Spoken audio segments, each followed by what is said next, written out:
Jam 11 malam, suamiku menamparku tepat di depan pintu sambil berteriak menyuruhku memasak untuk keluarganya yang katanya kelaparan. Ibu mertuaku dan adik iparku hanya tertawa di sofa. Menonton seperti itu sebuah hiburan. Aku tidak menangis. Aku hanya masuk ke dapur, membuka laptop kerjaku, dan mulai menyusun rencana yang akan menghancurkan mereka semua dalam 3 hari. Mereka lupa satu hal kecil. Rumah ini, mobil itu, bahkan modal usaha suamiku. Semuanya atas namaku. Halo, sahabat. Selamat datang kembali di kanal ini. Sebelum cerita dimulai, tulis di kolom komentar dari kota mana kalian menyaksikan kisah ini. Jangan lupa like dan subscribe agar kanal ini terus berkembang dan bisa mempersembahkan cerita yang lebih menarik lagi. Kisah ini terinspirasi dari banyak kejadian nyata dengan nama dan tempat yang sudah diubah. Mari kita mulai. Nama saya Melati. 32 tahun. Saya bekerja sebagai akuntan senior di sebuah perusahaan konstruksi di kawasan Sudirman, Jakarta. Sudah 8 tahun saya menekuni angka, laporan, dan audit. Pekerjaan saya adalah membaca kebohongan yang disembunyikan di balik deretan angka. Saya menikah dengan Galang 5 tahun lalu. Dulu, ia laki-laki yang sederhana dan sopan. Saya kira saya menikahi orang yang tepat. Saya salah. Malam itu, udara Jakarta terasa dingin sampai ke tulang.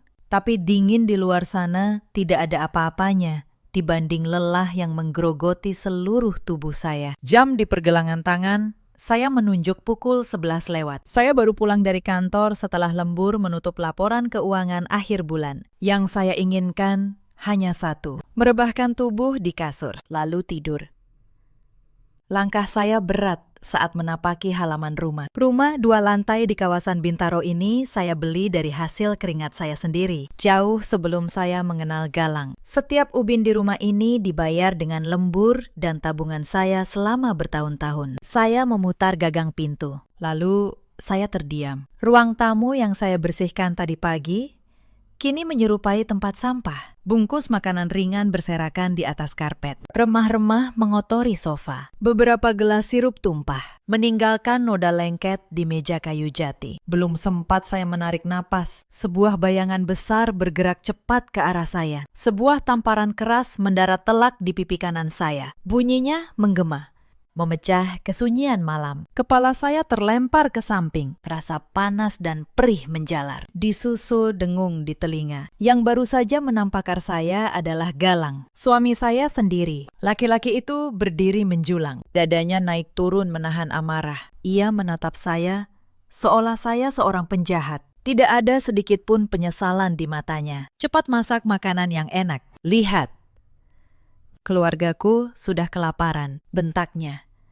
Suaranya menggelegar ke seluruh ruangan. Ia sama sekali tidak peduli saya baru pulang kerja, mencari nafkah yang justru menutupi banyak kekurangan keluarga ini. Bagi Galang, tugas seorang istri hanyalah melayani, tidak peduli seberapa lelah. Dari ruang keluarga, terdengar tawa sumbang. Tawa itu berasal dari Bu Yati, ibu mertua saya. Wanita parubaya itu duduk bersandar santai, memegang remote televisi. Sama sekali tidak terkejut melihat kekerasan yang baru terjadi. Di sebelahnya, duduk Dinda, adik ipar saya. Gadis 28 tahun itu asik memoles kuku dengan warna merah menyala. Keduanya tidak terganggu sedikit pun. Mereka justru tersenyum. Seolah pertunjukan di depan pintu itu adalah hiburan malam. Istri macam apa kamu ini? Jam segini baru pulang. Rumah berantakan, suami dan mertua dibiarkan kelaparan. Kamu pikir kamu ratu di rumah ini? Sadar,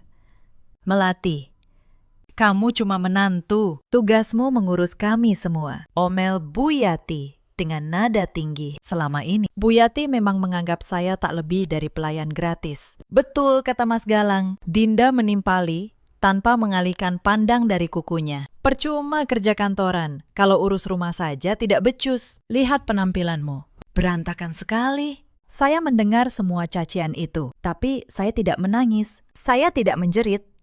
Saya bahkan tidak memegang pipi saya yang mulai membengkak. Di dalam dada saya, segala rasa cinta dan hormat yang selama ini saya pupuk untuk Galang hancur lebur, tanpa sisa. Saya menegakkan kepala, saya rapikan letak baju saya dengan tenang. Lalu, saya menatap mereka bertiga, satu persatu. Tatapan saya dingin, sangat kosong. Saya tidak tahu malam itu bahwa keputusan saya untuk diam justru lebih menakutkan daripada jika saya berteriak. Mari saya ceritakan bagaimana semua ini bermula. 5 tahun lalu, saya bertemu Galang di sebuah seminar bisnis. Ia datang sebagai peserta, saya sebagai pembicara tentang manajemen keuangan. Ia mengejar saya dengan sopan dan sabar. Ia bilang ia mengagumi kemandirian saya. Saya percaya. Saya jatuh cinta pada laki-laki yang katanya menghargai perempuan kuat. Saat itu saya sudah punya rumah di Bintaro, mobil,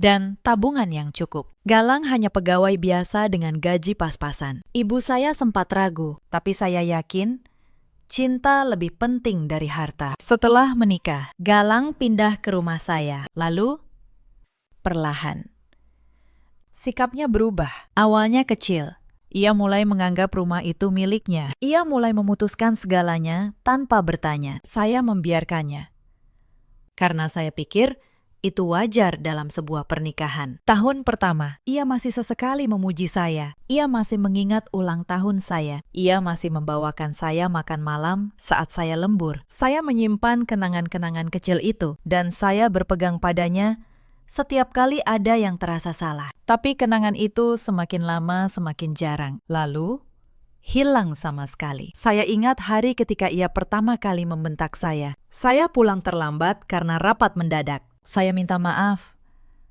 dan saya jelaskan alasannya. Bukannya mengerti, ia menggebrak meja. Katanya saya tidak menghormatinya sebagai suami. Saya terdiam. Saya pikir itu hanya emosi sesaat. Saya pikir besok ia akan minta maaf. Ia tidak pernah minta maaf. Justru hari itu menjadi izin baginya untuk membentak saya kapanpun ia mau. Setahun kemudian, Bu Yati datang.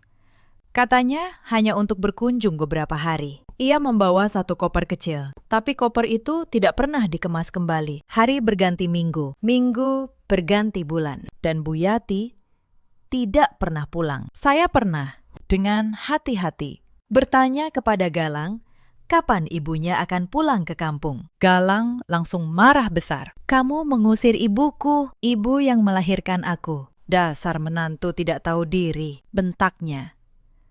Sejak itu saya tidak pernah berani bertanya lagi. Tak lama, Dinda menyusul dengan alasan mencari kerja di Jakarta. Tapi Dinda tidak pernah benar-benar mencari kerja. Ia bangun siang, menghabiskan hari di kamar dengan ponselnya, dan keluar hanya untuk berbelanja dengan uang kakaknya. Rumah yang saya beli dengan keringat saya kini penuh oleh 3 orang yang menganggap saya pelayan. Dan saya, pemilik sah rumah itu, justru menjadi orang asing di rumah saya sendiri. Setiap pagi sebelum berangkat kerja, saya harus memasak untuk mereka bertiga. Setiap malam sepulang kerja, saya harus membereskan rumah yang mereka kotori sepanjang hari. Akhir pekan saya habis untuk mencuci, menyetrika, dan melayani.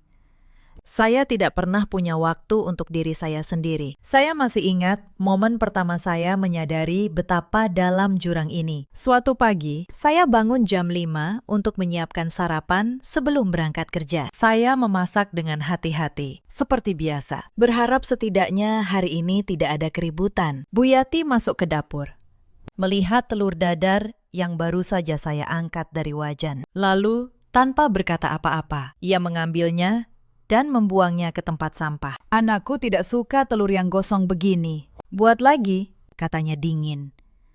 Lalu pergi begitu saja. Saya menatap telur dadar di tempat sampah itu. Telur itu sama sekali tidak gosong. Warnanya kuning keemasan, matang, sempurna. Tapi saya tidak membantah. Saya ambil telur baru dan saya masak lagi. Akibatnya, saya terlambat ke kantor hari itu. Atasan saya, yang sudah 8 tahun mengenal saya sebagai karyawan paling disiplin, menegur saya untuk pertama kalinya. Saya tidak bisa menjelaskan alasannya. Bagaimana saya bisa bilang bahwa saya terlambat karena harus memasak telur 2 kali untuk mertua yang membuang masakan saya. Saya hanya minta maaf. Dan saya bekerja lebih keras hari itu untuk menebusnya. Galang tidak pernah membela saya. Tidak sekalipun. Setiap kali ibunya merendahkan saya, ia hanya diam. Atau lebih buruk, ia ikut menyalahkan saya. 2 tahun pernikahan, Galang kehilangan pekerjaannya. Ia dipecat karena sering bolos. Tapi di rumah, ia berkata, ia berhenti karena bosnya tidak menghargainya. Saat itulah ia datang kepada saya dengan ide bisnis. Melati, aku mau buka usaha kontraktor kecil-kecilan. Aku butuh modal. Kamu kan punya tabungan, katanya. Saya ragu, tapi ia suami saya. Saya pikir jika ia berhasil, mungkin harga dirinya pulih. Dan ia akan kembali menjadi orang yang dulu saya cintai. Saya memberinya modal. 500 juta rupiah. Uang yang saya kumpulkan bertahun-tahun, sedikit demi sedikit. Dari setiap lembur dan setiap bonus yang saya tabung dengan disiplin. Tapi saya seorang akuntan. Saya tidak pernah menyerahkan uang tanpa catatan, bahkan kepada suami sendiri. Bukan karena saya tidak percaya, tapi karena itulah cara saya hidup. Setiap rupiah harus ada jejaknya. Modal itu saya berikan dalam bentuk perjanjian pinjaman resmi. Hitam di atas putih, ditandatangani di depan notaris dengan saksi. Lengkap dengan klausul tentang bunga dan jaminan. Secara hukum, seluruh modal usaha itu adalah utang Galang kepada saya. Dan seluruh aset yang dibeli dari modal itu menjadi jaminan utang tersebut. Saya ingat. Saat menyodorkan dokumen itu, saya berkata, "Mas, baca dulu sebelum tanda tangan. Ini dokumen penting." Tapi Galang hanya melambaikan tangan. Untuk apa baca-baca? Kita kan suami istri. Mana mungkin kamu menjebak aku, katanya. Lalu menandatanganinya tanpa membaca satu baris pun. Ia terlalu bersemangat. Ia terlalu percaya diri. Ia pikir uang istri adalah uang yang gratis. Dan dokumen itu hanya formalitas tidak berguna. Itu kesalahan pertamanya. Tapi ia tidak tahu. Ia baru saja memberikan pisau kepada orang yang kelak akan menggunakannya. Usaha Galang berjalan. Awalnya kecil, lalu membesar. Dalam 2 tahun, perusahaannya mendapat proyek-proyek lumayan. Uang mengalir. Dan bersamaan dengan uang itu, sikap Galang semakin buruk. Mari saya ceritakan satu persatu bagaimana rumah saya sendiri perlahan berubah menjadi neraka. Penghinaan pertama yang benar-benar menusuk terjadi saat ulang tahun pernikahan kami yang ketiga. Saya pulang membawa kue, berharap kami bisa makan malam berdua. Tapi di rumah, Galang sedang merayakan keberhasilan proyeknya bersama ibu dan adiknya. Mereka memesan makanan mahal. Saat saya masuk, Bu Yati melihat kue di tangan saya dan tertawa. Apa itu? Kue murahan. Anakku sekarang makan di restoran. Melati. Simpan saja kue itu untukmu sendiri, katanya. Saya meletakkan kue itu di dapur. Tidak ada yang menyentuhnya. Malam itu, saya makan sendiri, ditemani lilin ulang tahun yang tidak sempat dinyalakan. Penghinaan kedua datang seminggu kemudian. Galang membeli mobil baru. Mobil mewah. Dibeli dari uang perusahaan yang modalnya pinjaman dari saya. Saat mobil itu datang, ia mengajak ibunya dan Dinda berfoto di depannya. Mereka tertawa bahagia. Saya berdiri di teras, menonton. Galang tidak mengajak saya berfoto. Saat saya mendekat, ia berkata, "Kamu di dalam saja, nanti orang kira pembantu ikut-ikutan foto." Ibu dan adiknya tertawa terbahak-bahak. Saya masuk ke dalam rumah. Penghinaan ketiga. Dan ini yang membuat sesuatu di dalam diri saya mulai retak. Suatu malam, ada tamu penting dari pemerintah datang ke rumah. Calon klien proyek besar Galang. Saya, yang seorang kepala keuangan, justru disuruh melayani di dapur, seperti pelayan. Kamu di dapur saja, siapkan teh dan kopi. Jangan keluar. Nanti malu kalau istriku ketahuan cuma pegawai kantoran, kata Galang sebelum tamu datang. Saya menyiapkan teh. Saya antar dengan nampan. Dan saat saya meletakkan cangkir, tamu itu menatap saya dan bertanya, "Ini pembantunya, Pak Galang." Galang menjawab tanpa ragu, "Iya, pembantu di rumah ini." Saya membungkuk. lalu kembali ke dapur. Tangan saya gemetar, tapi bukan karena sedih, karena marah yang saya tahan begitu dalam. Saya berdiri di dapur, menatap cangkir-cangkir teh yang saya buat untuk tamu yang menghina saya. Saya teringat gelar sarjana saya teringat jabatan saya teringat semua kerja keras saya. Dan di rumah ini, semua itu tidak berarti apa-apa. Di rumah ini, saya hanyalah pelayan tak bernama. Penghinaan keempat menyangkut ibu saya. Suatu hari, ibu saya sakit, dan saya minta izin pulang ke kampung untuk menjenguknya. Bu Yati menghalangi saya. Mau kemana? Siapa yang masak untuk kami kalau kamu pergi? Ibumu sakit itu urusanmu sendiri. Di sini kamu punya tanggung jawab, katanya. Galang mendukung ibunya. Iya, jangan egois. Ibumu kan ada saudara lain. Kamu di sini saja. Saya tidak jadi pulang. Saya hanya bisa menelpon ibu saya sambil menahan tangis. Ibu saya dengan suara lemah berkata, "Tidak apa-apa. Nak, yang penting kamu bahagia di sana." Saya tidak punya hati untuk mengatakan bahwa saya sama sekali tidak bahagia. Penghinaan kelima terjadi di depan tetangga. Saya sedang menyapu halaman saat Bu Yati keluar dan berbicara keras-keras agar didengar tetangga. "Lihat anakku," katanya bangga. "Dari nol, sekarang punya perusahaan. Hebat. Kan? Beda dengan menantuku yang cuma bisa duduk di kantor orang dan tidak becus mengurus rumah." Saya terus menyapu. Saya diam. Tapi sebagai akuntan, saya punya kebiasaan. Saya mencatat segalanya. Tidak hanya angka, tapi juga setiap luka. Penghinaan keenam adalah yang paling dalam menyayat hati saya sebagai perempuan. Suatu sore, Bu Yati mengadakan arisan di rumah, mengundang ibu-ibu tetangga di depan mereka semua. Ia berbicara tentang saya, seolah saya tidak ada di ruangan yang sama. Menantu saya ini memang pintar cari uang. Tapi sayang, sudah 5 tahun menikah, belum juga memberi saya cucu. Mungkin karena terlalu sibuk kerja. Rahimnya jadi kering, katanya. Lalu tertawa bersama tamu-tamunya. Saya yang sedang mengantarkan kue ke meja, membeku sejenak. Tangan saya hampir menjatuhkan nampan. Saya tahu, masalah kami belum punya anak bukanlah karena saya. Dokter sudah memeriksa kami berdua, tapi Galang melarang saya membuka hasil pemeriksaan itu kepada siapapun, karena malu. Jadi, saya menanggung tuduhan itu sendirian. Saya antarkan kue itu. Saya tersenyum sopan kepada para tamu. Lalu saya kembali ke dapur dan menangis tanpa suara di balik pintu. Itu satu-satunya kali saya menangis dalam seluruh kisah ini. Setelah itu, air mata saya kering. Bukan karena saya tidak lagi terluka, tapi karena saya memutuskan untuk mengubah luka itu menjadi sesuatu yang lain. Menjadi perhitungan. Penghinaan ketujuh terjadi saat Lebaran. Seluruh keluarga besar Galang datang. Mereka makan, tertawa, dan bersilaturahmi di ruang tamu. Saya sepanjang hari itu berada di dapur, memasak opor, rendang, dan ketupat untuk 20 orang. Tidak ada yang menawarkan bantuan. Tidak ada yang mengajak saya duduk. Saat tiba waktu makan, mereka semua duduk di meja. Tidak ada kursi yang tersisa untuk saya. Saya makan sendiri di dapur, berdiri, dengan piring di tangan, di antara tumpukan panci kotor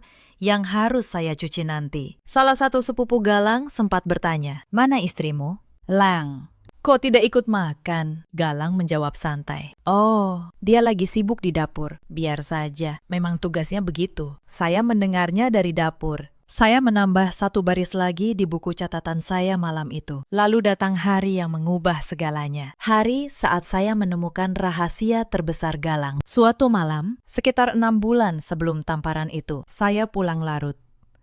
Semua orang sudah tidur. Saya melihat laptop Galang masih menyala, berbuka di meja ruang kerja. Ia lupa mematikannya. Layar itu menampilkan sebuah email yang belum sempat ia tutup. Saya tidak bermaksud mengintip, saya hanya hendak mematikan laptop itu. Tapi, mata seorang akuntan tidak bisa berbohong. Begitu saya melihat deretan angka di email itu, naluri saya langsung berteriak, bahwa ada yang salah. Email itu tentang sebuah proyek pemerintah senilai 2 miliar rupiah. Sebuah proyek pembangunan yang dimenangkan perusahaan Galang. Saya membaca lebih teliti dan jantung saya mulai berdebar. Saya melihat ada dana proyek yang dialihkan ke rekening pribadi. Saya melihat kwitansi pembelian material yang dibuat-buat dengan harga yang digelembungkan 2 kali lipat. Saya melihat tanda tangan pejabat yang dipalsukan untuk meloloskan pencairan dana. Saya melihat laporan volume pekerjaan yang tidak sesuai dengan kenyataan di lapangan. Ini bukan kesalahan administrasi biasa. Ini penggelapan yang terencana dan sistematis. Suami saya menggelapkan uang proyek negara. Saya berdiri di sana,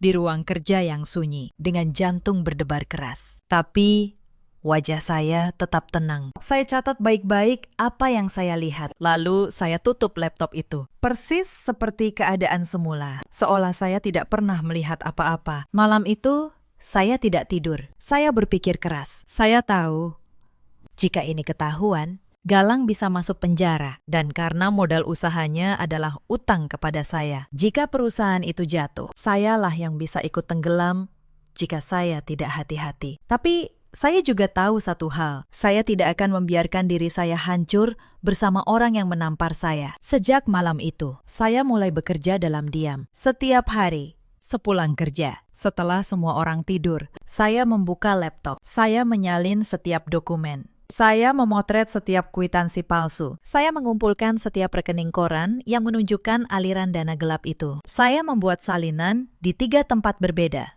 agar tidak ada yang bisa menghapusnya. Pekerjaan ini butuh kesabaran luar biasa. Saya tidak boleh terburu-buru. Satu kesalahan kecil, satu file yang hilang, satu kecurigaan dari Galang, dan semuanya akan gagal. Maka, saya bergerak perlahan, seperti seorang akuntan yang menyusun laporan audit yang sempurna. Setiap angka harus cocok. Setiap bukti harus bisa dipertanggungjawabkan di pengadilan. Saya pelajari pola penggelapannya. Galang menggelembungkan biaya material. Ia membuat perusahaan fiktif sebagai pemasok, lalu mengalihkan dana proyek ke sana. Perusahaan fiktif itu, anehnya, rekeningnya atas nama Dinda. Adik iparnya ikut menikmati uang haram itu. Bahkan Bu Yati pun menerima transfer rutin yang dicatat sebagai biaya konsultan. Padahal ia tidak pernah bekerja sehari pun. Mereka bertiga adalah satu komplotan. Dan tanpa mereka sadari, saya memegang seluruh peta kejahatan mereka. Galang tidak pernah curiga. Ia terlalu sibuk merasa hebat. Ia bahkan menyuruh saya, akuntan profesional, untuk membantu merapikan pembukuan perusahaannya. Kamu kan pinter angka, bantu aku. Biar laporan ke pemerintah rapi, katanya suatu hari. Saya tersenyum.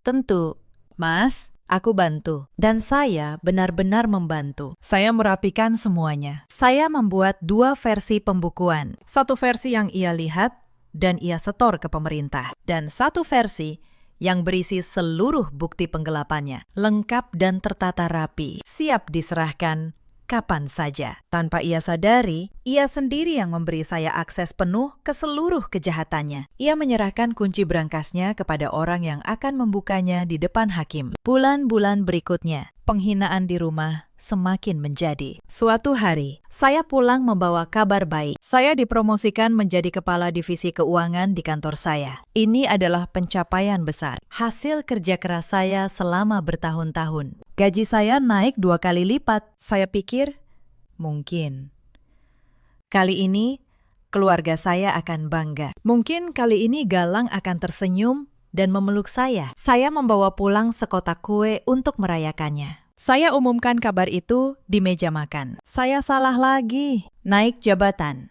Bu Yati mencibir, bahkan tidak menoleh dari televisinya. Lalu, kenapa? Perempuan yang sibuk kerja itu tidak akan pernah jadi istri yang baik. Anakku butuh istri yang di rumah, mengurus suami. Bukan yang gila karir mengejar jabatan. Dinda tertawa mengejek. Iya.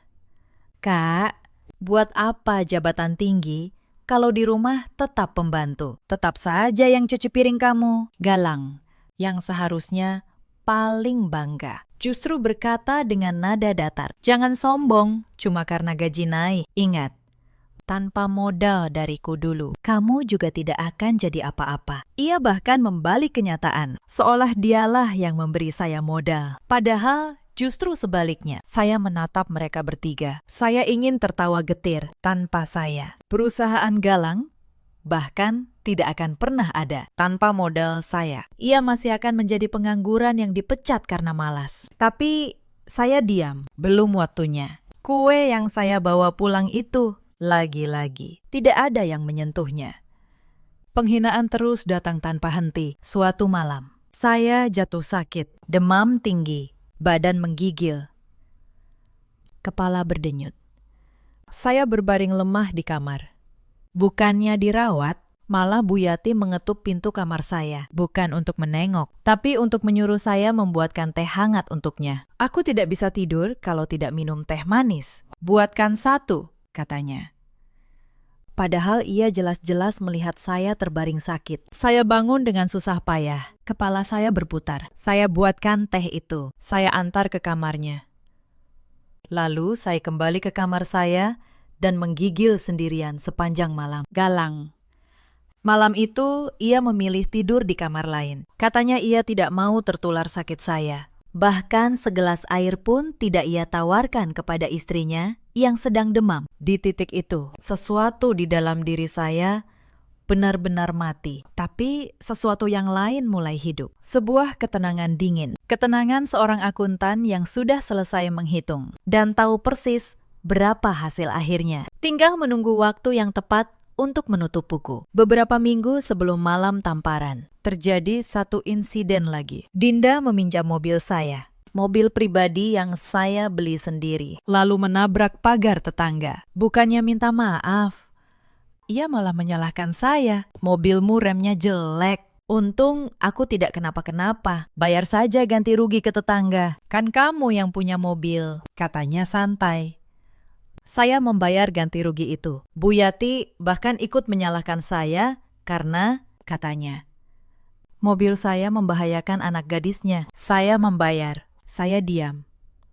Tapi di buku catatan saya, angka kerugian itu bertambah satu baris lagi. Lalu ada satu hal lagi yang saya temukan, yang membuat keputusan saya semakin bulat. Suatu malam, saya melihat ponsel Galang. Ada pesan-pesan mesra dari seorang perempuan, sekretaris barunya di kantor. Galang sudah mulai berselingkuh. Saya tidak marah. Anehnya, saya justru merasa lega karena hal itu menghapus keraguan terakhir di hati saya. Tidak ada lagi alasan untuk bertahan. Tidak ada lagi sisa cinta yang perlu saya selamatkan. Saya tutup ponsel itu dan saya tahu waktunya hampir tiba. Lalu datang malam itu, malam tamparan. Saya pulang lembur. Saya disambut rumah yang berantakan dan tamparan suami saya. Saya ditertawakan ibu dan adik iparnya. Tapi malam itu berbeda, karena malam itu perhitungan saya sudah selesai. Saat saya masuk ke dapur, saya tidak memasak. Saya duduk di meja, membuka laptop, dan membuka folder yang sudah saya siapkan selama berbulan-bulan. Folder yang berisi seluruh masa depan mereka. Tangan saya tidak gemetar. Hati saya tidak ragu. Saya sudah selesai menghitung. Tinggal mengeksekusi. Saya mengirim 3 email malam itu. Email pertama kepada pengacara saya. Pak Hendra, berisi instruksi untuk mengeksekusi perjanjian pinjaman 500 juta beserta seluruh bunganya selama 3 tahun. Galang harus membayar lunas. Atau seluruh aset perusahaannya beralih menjadi milik saya secara hukum sebagai pelunasan jaminan. Saya juga meminta Pak Hendra menyiapkan surat penjualan rumah dan pemberitahuan pengosongan. Email kedua, kepada seorang auditor independen yang juga teman lama saya dari masa kuliah. Berisi seluruh bukti penggelapan dana proyek pemerintah. Kwitansi palsu, rekening perusahaan fiktif, aliran dana ke rekening Dinda dan Bu Yati. Semuanya lengkap, tertata, dan siap dilaporkan ke pihak berwenang. Saya tahu. Begitu auditor itu membuka filenya, tidak ada lagi jalan kembali bagi Galang. Email ketiga, kepada diri saya sendiri. Sebuah salinan cadangan dari segalanya. Tersimpan aman di sebuah server yang tidak bisa dijangkau atau dihapus oleh siapapun. Jaga-jaga. Andai Galang mencoba menghancurkan bukti. Setelah ketiga email itu terkirim, saya menutup laptop. Saya menarik napas panjang. Lalu, anehnya, saya bangkit dan membuat masakan sederhana, nasi, telur, dan tumis sayur. Saya letakkan di meja makan, di bawah tudung saji. Bukan untuk mereka, tapi untuk diri saya sendiri, sebagai makan malam terakhir saya di rumah itu. Saya makan dengan tenang sendirian di dapur yang sunyi. Lalu, saya naik ke kamar, mengemasi beberapa barang penting, dan tidur paling nyenyak dalam 5 tahun terakhir. Esok paginya, hidup mereka mulai runtuh. Pukul 9 pagi, telepon Galang berdering. Dari kantornya, suaranya panik. Ada auditor yang datang tiba-tiba, memeriksa pembukuan proyek pemerintah. Galang berlari ke ruang kerjanya, wajahnya pucat.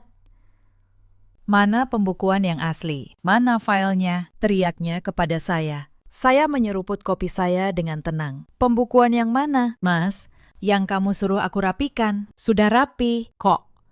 Sangat rapi. Auditor pasti senang melihatnya. Ia menatap saya. Untuk pertama kalinya, ada ketakutan di matanya. Tapi ia belum mengerti sepenuhnya. Ia masih mengira ini hanya masalah administrasi biasa. Ia bergegas pergi ke kantor. Sepanjang pagi, teleponnya tidak berhenti berdering. Saya tetap di rumah, menikmati kopi saya, mendengarkan suara dunia mereka yang mulai retak dari kejauhan. Bu Yati keluar dari kamarnya, terganggu oleh keributan. Ada apa ini ribut-ribut pagi-pagi? Mana sarapan saya? Saya menatapnya tenang. Sarapan? Maaf, Bu. Mulai hari ini, saya rasa ibu harus belajar menyiapkan sarapan sendiri. Bu Yati terbelalak. Belum pernah saya menjawabnya seperti itu. Apa kamu bilang? Berani sekali kamu. Tunggu sampai Galang pulang. Akan saya laporkan kelakuanmu. Saya hanya tersenyum. Silakan, Bu. Saya tunggu. Siang itu, kabar menyebar cepat. Perusahaan Galang diselidiki atas dugaan penggelapan dana proyek negara. Klien menarik diri satu persatu. Bank membekukan rekening perusahaan. Rekanan yang dulu memuji Galang, kini menjauh. Takut ikut terseret dalam hitungan jam. Kerajaan yang ia banggakan selama bertahun-tahun mulai retak dan runtuh. Galang pulang sore itu dengan wajah kalut, bajunya berantakan, rambutnya acak-acakan. Bu Yati dan Dinda mengerumuninya, bertanya bertubi-tubi. Apa yang sebenarnya terjadi? Tenang, Bu, ini cuma salah paham. Aku akan urus, kata Galang. Meski suaranya sendiri bergetar tidak yakin. Saat itulah bel rumah berbunyi. Saya membuka pintu. Pak Hendra, pengacara saya, berdiri di sana dengan amplop coklat di tangannya. Di belakangnya, seorang notaris dan 2 orang saksi. Saudara Galang, kata Pak Hendra, tenang, melangkah masuk. Saya datang atas nama klien saya, Ibu Melati. Berdasarkan perjanjian pinjaman yang Anda tanda tangani di depan notaris 3 tahun lalu, Anda berutang 500 juta rupiah beserta bunga. Karena perusahaan Anda kini dalam masalah hukum. Klien saya menggunakan haknya untuk menarik kembali seluruh modal, seluruh aset perusahaan yang dibeli dari modal itu secara hukum. Menjadi jaminan utang. Galang membeku. Apa maksudnya? Itu kan uang istri. Uang suami istri itu sama saja. Pak Hendra membuka map. Tidak. Saudara, ini bukan uang gratis. Ini pinjaman resmi. Ada tanda tangan Anda di sini. Hitam di atas putih. Ia menyodorkan dokumen itu. Tanda tangan Galang ada di sana. Jelas sekali. Tanda tangan yang ia bubuhkan tanpa pernah membaca 3 tahun lalu. Wajah Galang berubah dari merah menjadi putih pasi. Bu Yati merebut dokumen itu. Tangannya gemetar. Ini tidak mungkin, Galang. Katamu, perusahaan ini milikmu. Katamu, kamu yang membangunnya dari nol. Untuk pertama kalinya, saya melihat keraguan di mata Bu Yati saat menatap anaknya. Saya berdiri dari sofa. Saya menatap mereka bertiga. Sama seperti malam tamparan itu. Tapi kali ini, sayalah yang berdiri tegak dan mereka yang gemetar. Bu, kata saya, tenang. Selama ini ibu bilang saya cuma menantu, cuma pelayan. Sekarang, izinkan saya jelaskan satu hal sebagai akuntan. Saya membuka map kedua, yang juga dibawa Pak Hendra. Rumah ini, atas nama saya.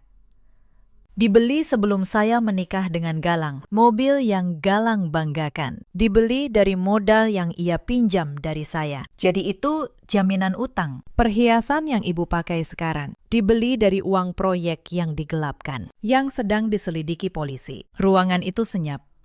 Hanya terdengar suara napas mereka yang memburu. Dan satu lagi, lanjut saya. Galang menggelapkan dana proyek negara sebesar 2 miliar rupiah. Saya punya semua buktinya. Auditor sudah memegang salinannya. Dalam beberapa hari, polisi akan datang. Dinda menjatuhkan diri ke sofa, pucat. Kak, kamu jebak kami. Saya menatapnya. Tidak. Dinda, saya tidak menjebak siapapun. Galang menggelapkan uang dengan tangannya sendiri. Galang menandatangani utang dengan tangannya sendiri. Galang menampar saya dengan tangannya sendiri. Saya hanya mencatat. Itu pekerjaan saya. Tapi rekening perusahaan fiktif itu atas namamu, Dinda. Lanjut saya pelan. Uang proyek mengalir ke rekeningmu. Polisi pasti akan tertarik bertanya tentang itu. Dan ibu? Transfer rutin yang ibu terima sebagai biaya konsultan. Padahal ibu tidak pernah bekerja. Itu juga akan ditanyakan. Wajah Dinda dan Bu Yati berubah pucat pasi. Mereka baru sadar bahwa mereka bukan sekedar penonton. Mereka adalah bagian dari kejahatan itu. Dan saya memegang bukti keterlibatan mereka berdua. Kalian menikmati uang itu, kata saya. Perhiasan, baju mahal, gaya hidup mewah, semuanya dari uang yang dicuri. Sekarang, semuanya harus dikembalikan. Galang jatuh berlutut. Untuk pertama kalinya dalam 5 tahun, ia menatap saya dengan memohon. Melati, tolong. Aku salah. Tarik laporannya. Aku bisa masuk penjara. Kita ini keluarga, katanya. Suaranya bergetar. Saya menatap laki-laki yang dulu saya cintai. Laki-laki yang menampar saya tadi malam. Keluarga. Saya mengulang pelan. Mas, semalam kamu menampar saya dan menyebut saya pelayan di depan ibumu. Di mana kata keluarga saat itu? Galang menunduk. Bu Yati mencoba pendekatan lain. Suaranya melunak, hampir merengek. Melati, nak, ibu minta maaf. Selama ini ibu mungkin terlalu keras, tapi kita kan masih satu keluarga. Tolong, kasihani Galang, kasihani ibu yang sudah tua ini, katanya. Saya menatap Bu Yati. Saya teringat telur dadar yang dibuang. Saya teringat teh di malam saya demam. Saya teringat ibu kandung saya yang sakit, yang tidak boleh saya jenguk. Bu, kata saya, dulu saat saya sakit demam, ibu menyuruh saya membuatkan teh tengah malam. Saat ibu kandung saya sakit, ibu melarang saya pulang menjenguknya. Saya bertanya, di mana kata keluarga waktu itu? Bu Yati terdiam. Ia tidak punya jawaban. Saya mengambil tas saya. Saya sudah membeli apartemen baru di kawasan lain. Mulai malam ini, saya tidak tinggal di sini lagi. Rumah ini akan saya jual untuk menutup sebagian kerugian. Kalian punya waktu seminggu untuk pergi. Bu Yati mencengkeram lengan saya. Kamu tidak bisa begini. Kami mau tinggal di mana? Kamu menantu durhaka. Saya melepaskan tangannya dengan lembut, tapi tegas. Durhaka. Bu, selama 5 tahun saya membiayai rumah ini. Memasak untuk ibu. Melayani ibu. Dan tidak pernah sekalipun saya dianggap keluarga. Sekarang, saat saya pergi, barulah saya disebut keluarga. Saya rasa kata itu sudah kehilangan artinya di rumah ini. Saya berjalan menuju pintu. Lalu, saya berhenti sebentar tanpa menoleh. Saya bersabar selama 5 tahun, bukan karena saya lemah. Saya bersabar karena saya sedang menghitung setiap penghinaan, setiap tamparan. Setiap kali saya disuruh seperti pelayan, semuanya saya catat. Dan sekarang, perhitungan saya sudah selesai. Hasilnya, kalian yang menanggung. Saya membuka pintu. Udara malam masuk, sejuk dan bebas. Oh, satu lagi, kata saya.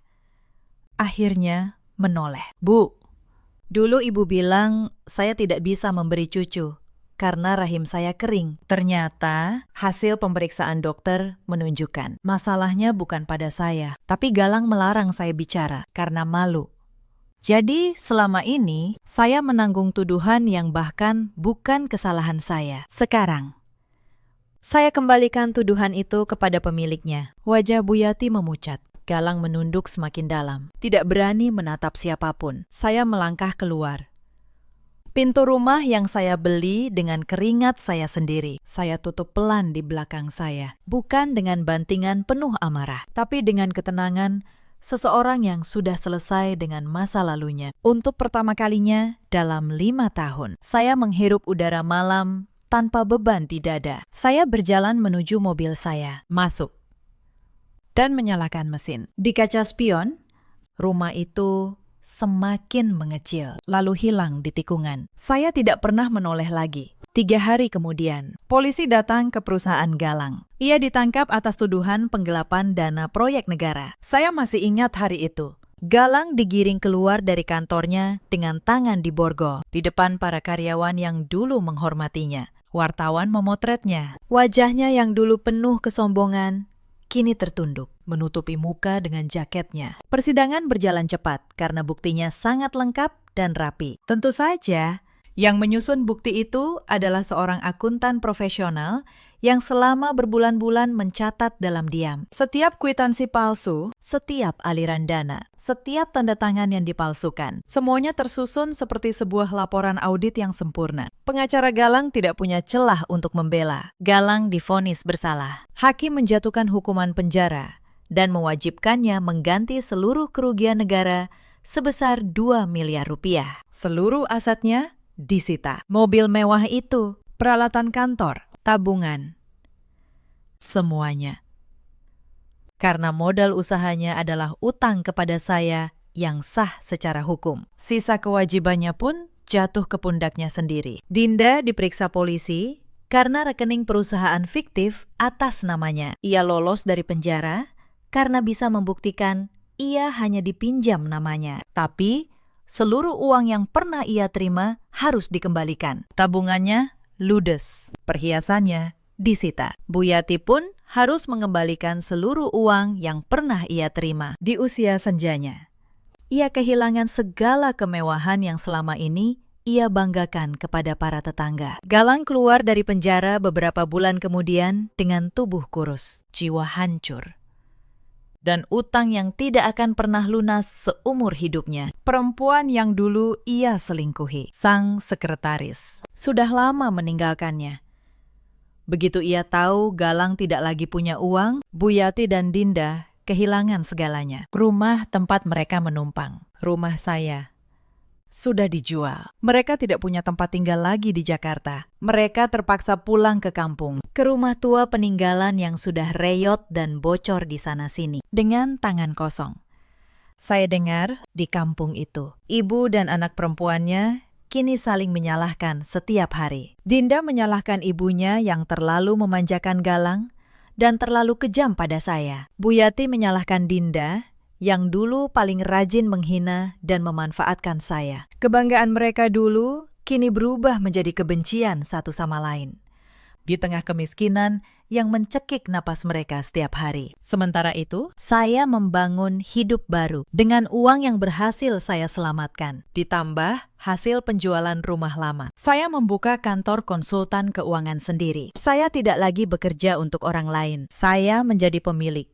Saya menamai kantor itu dengan nama yang sederhana, tapi bagi saya penuh arti. Sebuah tempat di mana kejujuran dihargai. Klien berdatangan karena reputasi saya sebagai akuntan yang jujur dan teliti. Kabar tentang bagaimana saya membongkar penggelapan dengan begitu rapi justru membuat banyak perusahaan ingin menggunakan jasa saya. Mereka tahu di tangan saya tidak ada angka yang bisa disembunyikan. Saya juga akhirnya bisa membawa ibu kandung saya tinggal bersama saya. Saya merawatnya, membayar pengobatannya, dan menemaninya setiap hari. Wajahnya yang dulu selalu cemas memikirkan nasib saya, kini selalu tersenyum melihat saya bahagia. Ibu bangga sama kamu, Nak, katanya suatu malam sambil mengelus rambut saya. Bukan karena kamu sukses, tapi karena kamu berani memilih dirimu sendiri. Saya menggenggam tangannya. Untuk pertama kalinya dalam bertahun-tahun, saya merasa benar-benar di rumah. Pelan-pelan,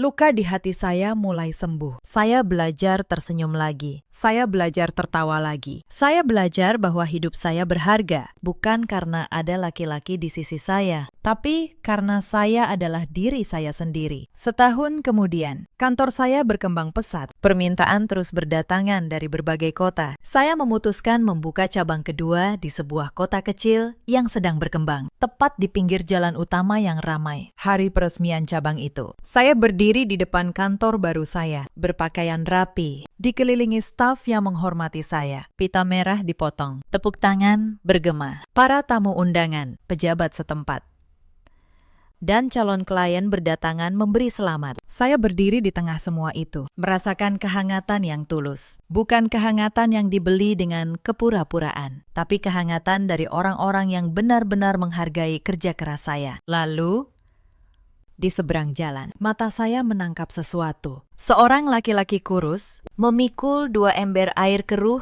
dengan sebatang bambu di pundaknya. Pakaiannya lusuh, penuh robekan di sana-sini. Wajahnya kusam, dipenuhi debu tanah. Tubuhnya yang dulu tegak, kini bungkuk, tinggal tulang berbalut kulit. Butuh beberapa detik bagi saya untuk mengenalinya. Itu Galang. Setelah bebas dari penjara, ia tidak bisa kembali ke kota. Tidak ada perusahaan yang mau menerima mantan narapidana penggelapan. Tidak ada yang mau berurusan dengan laki-laki yang namanya hancur. Maka ia tinggal di kampung yang sama dengan ibu dan adiknya. Bekerja sebagai buruh tani serabutan, memikul air, mencangkul sawah orang demi sepiring nasi setiap hari. Mata kami bertemu, menyeberangi jalan raya yang memisahkan dua dunia. Dunia saya yang terang dan dunianya yang gelap. Saya melihat air dari embernya tumpah, membasahi celananya yang lusuh dan kakinya yang tidak beralas. Tapi ia tidak peduli pada air yang tumpah itu. Ia hanya menatap saya, terpaku,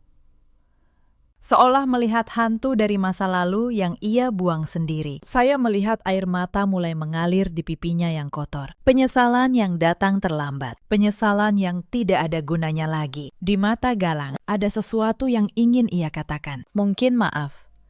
Mungkin penyesalan. Mungkin pengakuan bahwa perempuan yang berdiri bersinar di seberang sana itu dulu adalah miliknya. Bahwa seharusnya ia yang berdiri di samping saya hari ini, menikmati buah kesuksesan ini bersama-sama. Andai saja ia tidak serakah, andai saja ia bersyukur, andai saja ia tidak pernah mengangkat tangan untuk menyakiti perempuan yang paling mencintainya. Tapi semua itu sudah terlambat. Keserakahannya sendiri yang telah membakar habis istananya dan menjerumuskannya ke dalam jurang yang tidak berdasar. Saya menatapnya, saya tunggu. Apakah ada amarah yang bangkit di dada saya? Apakah ada kebencian? Apakah ada keinginan untuk membalas dendam lebih jauh? Tidak ada. Yang ada hanya ketenangan. Sebuah ketenangan yang dalam dan utuh. Saya mengangkat dagu sedikit. Saya tersenyum tipis.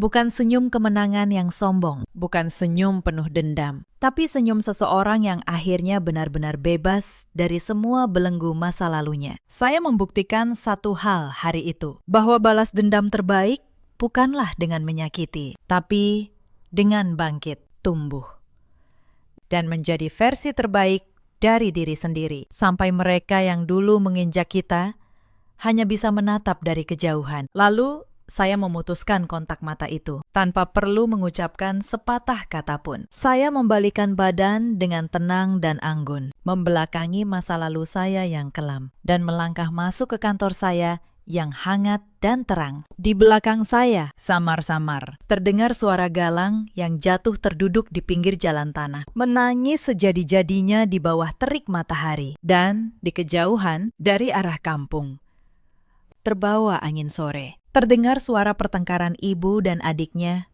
yang masih saja saling menyalahkan. Itu akan menjadi hidangan yang mereka cicipi setiap hari selama sisa hidup mereka. Para pemirsa, cerita ini mengajarkan satu hal. Jangan pernah menilai seseorang dari seberapa diam ia menghadapi penghinaan. Terkadang, orang yang paling tenang adalah orang yang sedang menghitung. Dan jangan pernah mengira bahwa kebaikan seseorang adalah kelemahan yang bisa diinjak selamanya. Ada banyak perempuan di luar sana yang seperti saya dulu, bekerja keras, menafkahi keluarga, namun tetap dianggap pelayan di rumah sendiri. Kepada kalian, saya ingin berkata, kesabaran bukan berarti kalah, tapi jangan pula kesabaran kalian dijadikan alasan untuk terus disakiti. Ada juga banyak suami seperti Galang di luar sana yang lupa bahwa istri bukanlah pembantu, melainkan pasangan, yang mengira uang dan harta lebih penting daripada rasa hormat. Mereka seringkali baru sadar saat semuanya sudah terlambat. Dan ada pula para ibu mertua yang lupa bahwa menantu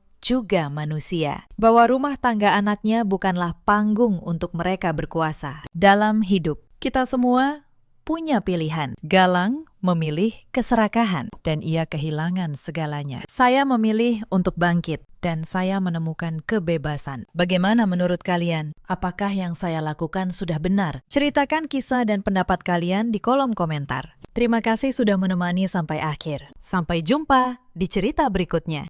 30 menit. Itu waktu yang saya butuhkan untuk meratakan kesombongan yang dibangun keluarga suami saya selama bertahun-tahun di atas keringat saya sendiri. Sore itu, di hari pembukaan cabang apotek baru saya, adik ipar saya mengusir saya keluar dari ruko milik saya sendiri. Di depan puluhan tamu undangan, di depan karyawan saya sendiri. Dia tidak tahu satu hal. Begitu pita merah itu digunting, dunia kebohongan mereka sudah mulai runtuh dari dalam. Halo, sahabat semua. Selamat datang kembali di channel ini. Sebelum kita masuk ke cerita, tolong tekan tombol subscribe dan nyalakan lonceng notifikasinya. Tulis juga di kolom komentar, dari kota mana kalian menonton malam ini. Sekarang, mari kita mulai. Sore itu, langit di kawasan Pondok Indah berwarna jingga keemasan. Udara terasa hangat setelah hujan siang tadi reda. Di sepanjang trotoar, papan nama baru itu menyala terang. Apotek Sehat Bunda, cabang kelima. Huruf-hurufnya berpendar putih kebiruan di antara lampu sore. Saya berdiri di seberang jalan selama beberapa detik, hanya memandang. Ruko 3 lantai itu berdiri kokoh dan bersih. Kaca depannya memantulkan cahaya senja. Rak-rak obat tertata rapi di dalam. Seragam hijau muda karyawan saya terlihat dari luar. Ini cabang kelima. Saya membangun semuanya dari nol. Tapi sore ini, di tempat yang saya bayar dengan uang saya sendiri, saya merasa seperti orang asing. Wulan berdiri di depan pintu kaca. Adik ipar saya, tangannya bersedekap. Bibirnya yang dipoles merah menyala melengkung sinis. "Mbak Maya," katanya pelan, tapi cukup keras untuk didengar tamu di dekatnya. "Tolong. Ya, hari ini acara penting. Banyak relasi ibu yang datang. Mbak, jangan berdiri di depan begitu, nanti mengganggu pemandangan." Saya menatapnya. "Wulan, ini pembukaan apotek saya." Dia tertawa kecil, tawa yang dingin. "Apotek, Mbak." "Ya ampun. Mbak, sampai sekarang masih bilang begitu. Ini bisnis keluarga. Ibu yang punya nama, kakak saya yang jadi wajahnya. Mbak cuma kebetulan ikut sibuk." "Sudah, ya. Tolong masuk lewat belakang saja. Di sini, tamu ibu mau foto-foto." Saya berdiri diam di belakang Wulan. Saya melihat Bu Sundari, ibu mertua saya, sedang tersenyum lebar kepada serombongan ibu-ibu berpakaian mewah. Tangannya menunjuk-nunjuk papan nama, seolah dialah yang membangun semuanya. Dan di sampingnya berdiri Reza, suami saya. Dia melihat saya, matanya bertemu mata saya sekitar 1 detik. Lalu dia memalingkan wajah, pura-pura sibuk menyalami tamu. Saat itulah sesuatu di dalam dada saya yang sudah retak bertahun-tahun akhirnya patah sepenuhnya. Bukan dengan ledakan, justru dengan keheningan yang sangat dingin. Nama saya Maya Larasati. Usia saya 39 tahun. Saya pemilik jaringan apotek Sehat Bunda. 5 cabang yang tersebar di Jakarta Selatan dan Depok.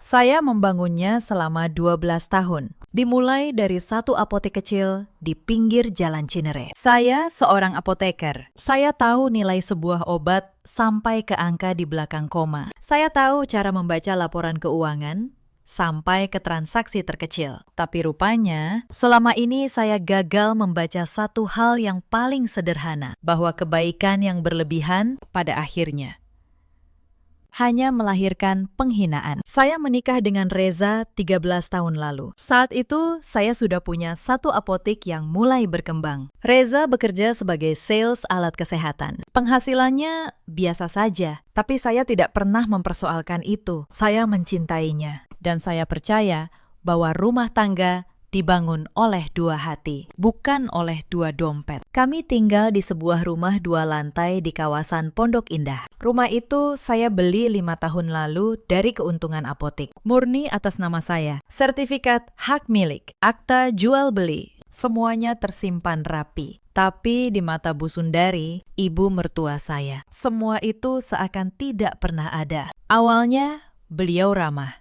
Tahun-tahun pertama pernikahan, beliau memuji saya di depan tetangga. Menantunya apoteker, katanya.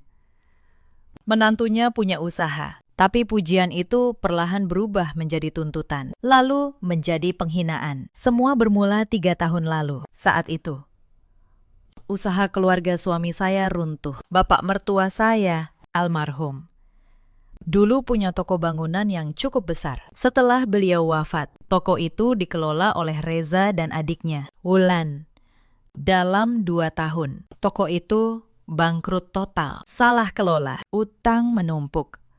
Barang dagangan menghilang entah kemana. Mereka kehilangan hampir segalanya, termasuk rumah keluarga di kawasan Bintaro, yang akhirnya disita bank. Di saat itulah saya datang. Saya melunasi sisa utang toko itu. Nilainya hampir 800 juta rupiah. Saya tidak pernah menghitungnya sebagai pinjaman. Saya menganggapnya sebagai bakti seorang menantu kepada keluarga suami. Tidak hanya itu, saya membiarkan Bu Sundari, Wulan, dan 2 anak Wulan tinggal di rumah saya yang di Pondok Indah. Rumah 2 lantai yang baru saja saya beli. Saya pikir keluarga harus saling menopang di masa sulit. Tapi Reza, demi menjaga harga dirinya di depan ibunya, memohon sesuatu kepada saya. Mei, katanya waktu itu. Suaranya rendah dan memelas. Tolong, jangan bilang ke ibu kalau rumah ini kamu yang beli. Ibu sudah cukup terpukul kehilangan rumah bapak. Biar ibu pikir ini rumah peninggalan atau hasil usaha saya yang dulu. Aku malu, Mei. Sebagai laki-laki, masa istriku yang menanggung semuanya? Karena saya mencintainya, saya mengiyakan permintaan bodoh itu. Saya membiarkan Reza tampil sebagai pahlawan. Saya membiarkan diri saya menjadi bayangan di rumah saya sendiri. Lebih jauh lagi, Bu Sundari kemudian meminta sesuatu yang saat itu tidak saya sadari bahayanya. Beliau meminta saya menandatangani sebuah surat.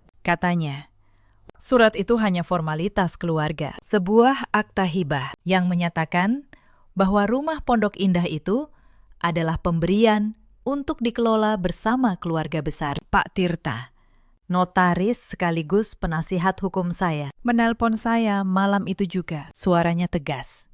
Bu Maya, katanya, saya sudah lihat draft surat yang dikirim keluarga suami ibu. Saya sarankan ibu jangan tanda tangani versi itu. Klausanya berbahaya. Kalau ibu mau, saya buatkan akta tandingan yang melindungi hak ibu sepenuhnya. Kita simpan dua-duanya. Yang sah secara hukum, hanya yang saya buat dan disahkan resmi. Saat itu, saya hampir menolaknya. Saya pikir, untuk apa serumit itu kepada keluarga sendiri? Tapi entah kenapa, sesuatu di dalam diri saya berkata, dengarkan dia. Akhirnya, saya menurut. Saya menandatangani akta hibah versi keluarga itu di hadapan mereka, supaya Bu Sundari senang, tapi diam-diam di hari yang sama. Saya menandatangani akta yang dibuat Pak Tirta, akta yang menegaskan bahwa rumah dan seluruh aset apotik tetap 100% milik saya pribadi. Disahkan resmi. Tersimpan aman di kantor beliau. Saya tidak pernah menyangka surat itu suatu hari akan menjadi pelindung saya. Dampak dari kebaikan saya yang kebablasan itu segera berbalik menjadi bumerang. Begitu merasa rumah itu adalah hak keluarganya, sikap mereka berubah 180 derajat. Wulan, adik ipar saya, pindah ke rumah saya bersama 2 anaknya. Suaminya bekerja di luar kota, jarang pulang. Sejak hari pertama, Wulan memperlakukan rumah itu seolah-olah dialah nyonyanya. Dia mengatur ulang perabot tanpa bertanya kepada saya. Dia memindahkan barang-barang saya ke kamar paling kecil di belakang. Dia bilang, Kamar utama lebih pantas untuk Ibu Sundari, supaya beliau dekat dengan kamar mandi. Saya menelan semuanya. Saya bilang pada diri saya sendiri, sabar. Maya, mereka sedang terpukul. Suatu hari mereka akan melihat ketulusanmu. Tapi saya salah. Kejadian pertama yang membuat saya benar-benar terluka terjadi pada hari peringatan wafatnya bapak mertua saya. Hari itu rumah penuh dengan kerabat. Bu Sundari mengadakan acara besar, mengundang puluhan orang. Sejak pagi, saya yang turun ke dapur. Saya memasak, saya mengatur hidangan. Saya menyambut tamu. Sementara Wulan dan ibunya duduk di ruang tamu, mengenakan baju bagus, tersenyum kepada para tamu, seolah merekalah tuan rumah. Seorang kerabat bertanya kepada Bu Sundari, siapa perempuan yang sibuk di dapur itu? Oh, itu, kata Bu Sundari sambil tersenyum tipis. Itu istrinya Reza. Lumayan, bisa bantu-bantu di dapur. Memang sudah seharusnya menantu yang mengurus dapur, kan? Bantu-bantu. Saya yang membayar seluruh biaya acara itu. Hanya dianggap orang yang bantu-bantu di dapur. Saya berdiri di balik pintu dapur, memegang nampan, dan menelan rasa sakit itu bulat-bulat. Tapi malam itu, saya belum tahu bahwa ini baru permulaan. Kejadian kedua menyangkut uang. Setahun lalu, saya membuatkan kartu kredit tambahan untuk Reza. Tujuannya sederhana, untuk keperluan darurat keluarga, untuk anak-anak Wulan kalau sakit. Tapi Reza, tanpa rasa malu, menyerahkan kartu itu kepada Wulan. Dan Wulan menggunakannya seolah-olah itu uang mainan. Tas baru, sepatu, impor. Perawatan di klinik kecantikan mahal. Semua digesek dari kartu yang tagihannya saya yang membayar. Setiap akhir bulan, saya melihat angka-angka itu masuk. Saya melunasinya tanpa pernah berkata apa-apa. Saya pikir, mungkin dengan begini, hati mereka akan luluh. Kejadian ketiga adalah penghinaan terhadap pekerjaan saya. Suatu sore, saat ada arisan keluarga di rumah, salah satu tamu bertanya tentang apotik saya. Sebelum saya sempat menjawab, Wulan menyahut lebih dulu. Apotek, katanya sambil mengibaskan tangan. Cuma jualan obat warung. Bu, tahu sendiri, kan? Zaman sekarang, orang beli obat di mana-mana ada. Gak ada masa depannya. Beda sama suami saya. Kerja kantoran. Jelas karirnya. Para tamu tertawa kecil. Saya tersenyum. Tapi di dalam dada saya terasa panas. Apotek yang saya sebut jualan obat warung itu adalah 5 cabang yang memberi pekerjaan kepada lebih dari 40 orang. Tapi di mata mereka, semua itu tidak ada harganya. Kejadian keempat, Wulan mulai memerintah saya seperti pembantu. Saat dia mengadakan arisan sosialitanya, dia menyuruh saya memasak untuk belasan temannya. Dia bilang, masakan catering tidak enak, dan kebetulan saya pintar masak. Saya yang baru pulang dari mengurus apotik, dengan badan lelah, harus masuk dapur memasak untuk teman-temannya. Sementara dia memamerkan rumah saya kepada mereka, mengaku rumah itu milik keluarganya. Saya ingat satu sore, saya pulang dari apotik dalam keadaan sangat lelah. Begitu masuk rumah, saya menemukan ruang keluarga berantakan total. Piring kotor menggunung di wastafel, sisa makanan berserakan. Bau asap rokok teman-teman Wulan menempel di gorden. Wulan sedang bersantai di sofa, mengikir kuku. Dia melirik saya sekilas. Mbak, tolong bersihin, ya, katanya tanpa mengangkat kepala. Aku capek banget habis jadi nyonya rumah yang baik buat tamu-tamu. Kamu kan pulangnya juga udah biasa malam. Dan saya, dengan kebodohan yang saya kira adalah bakti, mulai memunguti sampah-sampah itu satu persatu. Saya diam. Saya tidak melawan. Saya hanya berpikir, sebentar lagi mereka akan sadar. Kejadian kelima adalah yang paling memuakkan. Bu Sundari mulai berbicara tentang masa depan rumah pondok indah itu. Suatu malam, saat makan bersama, beliau berkata dengan nada yang dibuat-buat lembut. Reza, Maya, katanya. Ibu, pikir-pikir. Rumah ini sebaiknya statusnya diperjelas. Wulan kan sudah punya 2 anak, butuh tempat tinggal yang pasti. Bagaimana kalau rumah ini kita balik nama saja ke Wulan? Toh kalian berdua belum punya anak. Maya juga sibuk sama apoteknya. Lebih baik rumah ini jadi hak Wulan, biar tenang. Saya hampir tersedak. Mereka ingin saya menyerahkan rumah saya, yang saya beli dengan keringat saya sendiri, kepada Wulan. Dan Reza, suami saya, hanya menunduk menatap piringnya. Dia tidak membela saya sepatah kata pun. Saat itu saya hanya berkata, nanti kita bicarakan. Bu, tapi di dalam hati, retakan itu semakin melebar. Kejadian ke-6 terjadi di depan banyak orang. Pada sebuah acara keluarga besar, seorang om dari pihak Reza menyalami saya dan bertanya kabar apotek. Bu Sundari yang berdiri di dekat saya langsung menyela. Sudahlah, jangan terlalu dibesar-besarkan apoteknya, kata beliau sambil tertawa. Maya ini kan cuma menantu yang kebetulan numpang di keluarga kami. Yang penting dia tahu diri dan tahu posisinya. Menantu yang numpang di rumah saya sendiri. Saya tersenyum kaku, tapi malam itu saya tidak bisa tidur. Saya berbaring menatap langit-langit. Dan untuk pertama kalinya, saya benar-benar bertanya pada diri sendiri, sampai kapan saya akan membiarkan ini? Kejadian ke-7 menyangkut Mbak Asih, pembantu rumah tangga saya. Suatu pagi, saya menemukan Mbak Asih menangis di dapur. Saya bertanya, ada apa? Dia ragu-ragu, tapi akhirnya bercerita. Semalam, Wulan memarahinya habis-habisan karena lupa menyetrika gaun pestanya. Wulan bahkan mengancam akan memotong gajinya. Padahal gaji Mbak Asih saya yang membayar. Saya menahan amarah saya. Saya memanggil Wulan dan berkata dengan tenang bahwa Mbak Asih bekerja untuk saya, bukan untuknya. Wulan hanya tertawa. Ya ampun, Mbak, katanya. Cuma pembantu kok dibela-belain. Mbak ini memang aneh. Sama pembantu baik, sama keluarga sendiri, sok jaga jarak. Pantas saja Mbak nggak punya teman. Saya tidak menjawab. Tapi dalam hati, saya mencatat satu hal lagi. Mereka bahkan tidak menghargai orang yang bekerja keras untuk mereka. Kejadian ke-8 adalah upaya mereka mengambil alih apotek saya. Beberapa bulan sebelum pembukaan cabang ke-5, Bu Sundari dan Wulan mulai sering ikut campur dalam urusan apotek.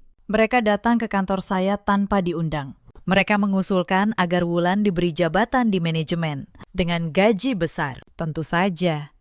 Suatu hari, Bu Sundari berkata terang-terangan, Maya, kamu kan sudah capek ngurus apotek sendiri. Mendingan sebagian saham kamu kasih ke Wulan, biar jadi bisnis keluarga yang sesungguhnya. Lagi pula, ini kan semua juga karena dukungan keluarga Reza, kan?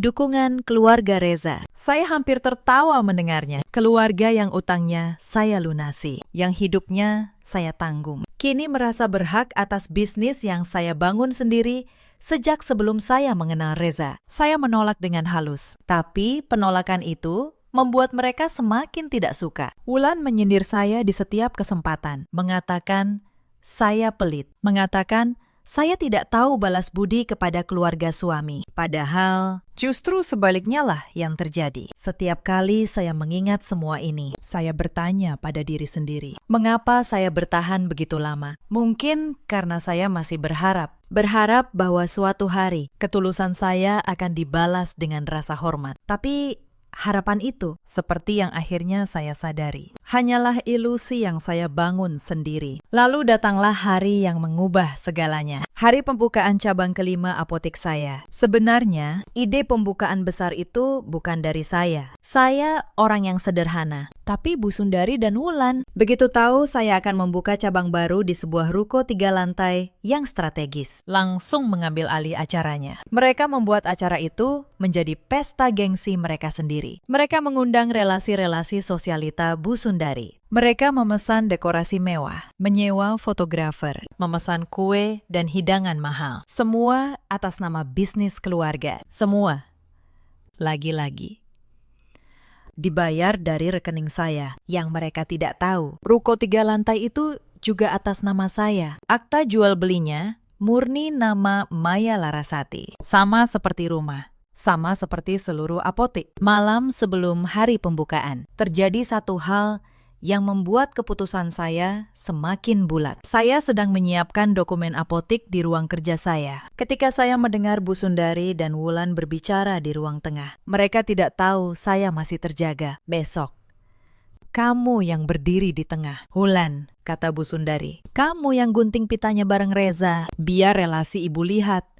Keluarga kita yang punya apotek sebesar ini. Soal Maya, suruh dia di belakang saja. Penampilannya kan biasa, malu-maluin kalau di depan. Iya, Bu, jawab Wulan sambil tertawa. Lagian Maya kan emang cuma tukang racik obat. Gak pantas jadi wajah acara. Biar aku yang tampil. Saya berdiri di balik pintu, mendengar setiap kata itu. Mereka berencana mengambil alih hari yang paling penting bagi saya.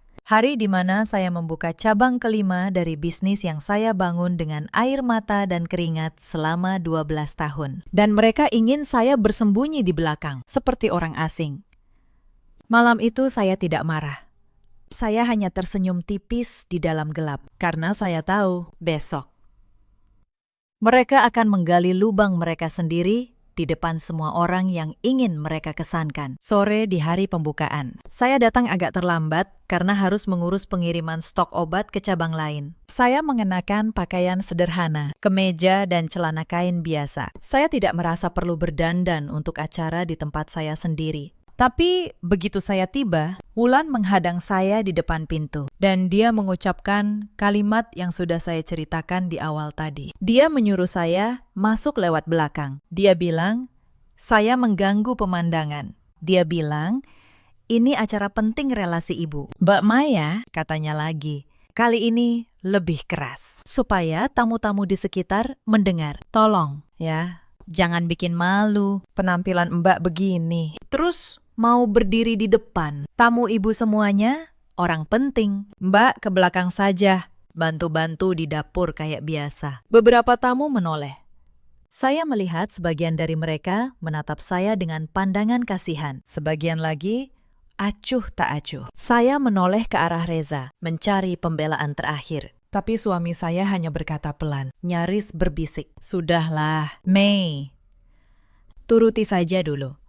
Demi suasana, nanti di rumah kita bicara. Demi suasana, selalu demi suasana. Selalu saya yang harus mengalah demi kenyamanan orang lain. Saya berdiri mematung di trotoar, di depan ruko yang saya bayar dengan uang saya sendiri. Sementara keluarga suami saya merayakan keberhasilan yang bukan milik mereka. Tapi mereka belum tahu apa yang sudah menunggu mereka beberapa jam lagi. Lalu, di tengah semua itu, ponsel di tangan saya bergetar. Sebuah notifikasi transaksi masuk dari aplikasi bank saya. Transaksi berhasil. Pembelian di butik kosmetik sebesar Rp4.800.000. Kartu kredit tambahan. Saya menatap layar itu. Beberapa menit setelah mengusir saya keluar dari acara, Wulan dengan kartu kredit tambahan yang dipegangnya, baru saja berbelanja kosmetik mahal hampir 5 juta rupiah. Di butik yang ada di seberang ruko itu juga, detik itu juga. Sesuatu di dalam diri saya benar-benar terputus. Rasa kasih sayang, rasa toleransi, rasa bersalah yang selama ini saya pelihara. Semuanya padam dalam sekejap. Air mata saya berhenti. Dada saya yang tadinya sesak, tiba-tiba terasa sangat lapang dan dingin. Sebuah senyum tipis yang penuh ketegasan terukir di wajah saya. Cukup sudah, saya tidak akan lagi membiarkan diri saya menjadi keset bagi orang-orang yang tidak tahu cara berterima kasih. Saya berbalik pergi dari depan ruko itu. Tidak ada yang menyadari kepergian saya. Mereka terlalu sibuk berfoto di bawah pita merah. Saya menyeberang jalan dan masuk ke sebuah kafe kecil di sudut blok. Saya memesan secangkir teh, lalu duduk di pojok yang menghadap ke ruko. Dari sini, saya bisa melihat segalanya dengan jelas. Saya membuka menu kontak di ponsel. Saya mencari sebuah nama yang sudah lama tidak saya hubungi untuk urusan sepenting ini, Pak Tirta. Notaris keluarga sekaligus penasihat hukum jaringan apotik saya. Saya menekan tombol panggil, hanya dalam 2 nada sambung. Panggilan itu diangkat. Selamat sore, Bu Maya. Suara berat Pak Tirta terdengar di seberang. Ada yang bisa saya bantu? Selamat sore, Pak Tirta, kata saya dengan suara yang sangat tenang. Saya ingin memastikan sesuatu. Dokumen asli atas rumah Pondok Indah, ruko cabang kelima, dan seluruh aset apotik. Semuanya masih aman di kantor Bapak, kan? Semuanya atas nama saya. Tentu saja. Bu, jawab beliau cepat. Sertifikat hak milik, akta jual beli, dokumen pajak. Semuanya murni atas nama Ibu Maya Larasati, termasuk akta tandingan yang dulu kita buat, yang membatalkan akta hibah versi keluarga itu. Semuanya tersimpan rapi. Ada apa? Bu, apakah Ibu membutuhkannya? Saya menarik napas pelan. Iya, Pakistan, saya membutuhkannya. Hari ini juga. Lalu, saya mulai memberi perintah. Suara saya tidak gemetar sedikit pun. Pak Tirta, tolong kirim tim Bapak sekarang juga ke ruko cabang kelima di alamat yang Bapak sudah punya. Hubungi tukang kunci rekanan kita yang paling cepat. Saya ingin seluruh silinder kunci ruko itu diganti sore ini. Pintu depan, pintu samping, gerbang, rolling door, semuanya. Pak Tirta terdiam sejenak. Maaf, Bu, bukankah sekarang sedang ada acara pembukaan di sana? Benar, kata saya. Dan acara itu mulai sekarang. Sudah selesai. Saya juga ingin yang sama dilakukan di rumah Pondok Indah. Ganti semua kunci pintu dan gerbang. Jangan biarkan siapapun masuk mulai malam ini, kecuali atas izin saya langsung. Baik. Bu, saya kerahkan tim sekarang. Belum selesai. Pakistan, kata saya. Tolong cetak salinan dokumen kepemilikan ruko dan rumah. Cetak juga rincian mutasi 3 kartu kredit yang selama ini dipakai keluarga suami saya, lengkap dengan bukti pelunasannya setiap bulan atas nama saya. Dan cetak akta tandingan yang membatalkan hibah itu. Masukkan semuanya ke dalam satu map. Kirim ke ruko cabang kelima. Serahkan langsung ke tangan suami saya, Reza. Sore ini juga. Di depan semua tamu yang masih ada di sana. Saya bisa mendengar Pak Tirta menahan napas di seberang sana. Ibu yakin saya tidak pernah seyakin ini. Pakistan, satu hal lagi, lanjut saya. Tolong buatkan surat resmi pencabutan seluruh fasilitas finansial yang selama ini saya berikan kepada mereka. Pemblokiran kartu kredit tambahan, penghentian pembayaran cicilan, biaya sekolah anak-anak Wulan, asuransi keluarga. Semua saya hentikan terhitung detik ini. Sertakan salinannya di dalam map yang sama. Dimengerti. Bu Maya, akan segera kami laksanakan. Tim hukum dan tukang kunci akan sampai di lokasi sebelum jam 5 sore. Saya menutup telepon. Lalu saya membuka aplikasi perbankan saya. Dengan beberapa ketukan jari, saya memblokir kartu kredit tambahan itu. Notifikasi terakhir Wulan. Kosmetik 4.800.000 itu akan menjadi transaksi terakhir yang pernah dia gesek dari uang saya. Setelah itu, saya menyandarkan punggung ke kursi kafe. Saya menyesap teh saya yang masih hangat. Lalu, saya membuka satu aplikasi lagi di ponsel. Aplikasi sistem keamanan pintar yang terhubung ke seluruh cabang apotik dan rumah saya. Sejak awal membuka ruko itu, saya memasang kamera pengawas berkualitas tinggi di berbagai sudut. Di pintu depan, di ruang display, di kasir. Kamera itu dilengkapi mikrofon yang merekam suara dengan sangat jernih. Reza dan Wulan tahu ada kamera, tapi mereka tidak pernah peduli. Mereka menganggapnya hanya pelengkap keamanan biasa. Mereka tidak tahu bahwa sore ini kamera itu akan menjadi panggung pertunjukan paling memuaskan dalam hidup saya. Layar ponsel saya menampilkan siaran langsung dari kamera depan ruko. Acara masih berlangsung. Bu Sundari berdiri di tengah, mengenakan kebaya mahal. Tersenyum di depan kamera fotografer. Wulan berdiri di sampingnya, menenteng tas belanja kosmetik yang baru. Reza memegang gunting pita, bersiap menggunting di depan papan nama. Saya menyesap teh saya pelan-pelan, menatap layar dengan ketenangan yang menggebu di dalam. Pak Tirta benar-benar bekerja dengan sangat cepat. Belum sempat pita itu digunting, sebuah mobil berhenti di depan ruko. 3 orang turun. 2 orang berpakaian rapi, 1 lagi membawa kotak peralatan tukang kunci. Mereka berjalan langsung ke arah Reza dari layar. Saya melihat salah satu pria itu berbicara kepada Reza. Suaranya terekam jelas di mikrofon kamera. Permisi, apakah benar ini Bapak Reza? Tanya pria itu dengan suara lantang dan formal. Saya utusan dari kantor notaris dan hukum Tirta dan rekan. Saya diminta menyerahkan dokumen ini langsung ke tangan Bapak. Mohon diterima. Reza tampak bingung. Dia menerima map coklat tebal itu dengan ragu-ragu. Senyumnya memudar. Tapi sebelum Reza sempat membuka map itu, Wulan merebutnya dengan kasar. "Apa ini?"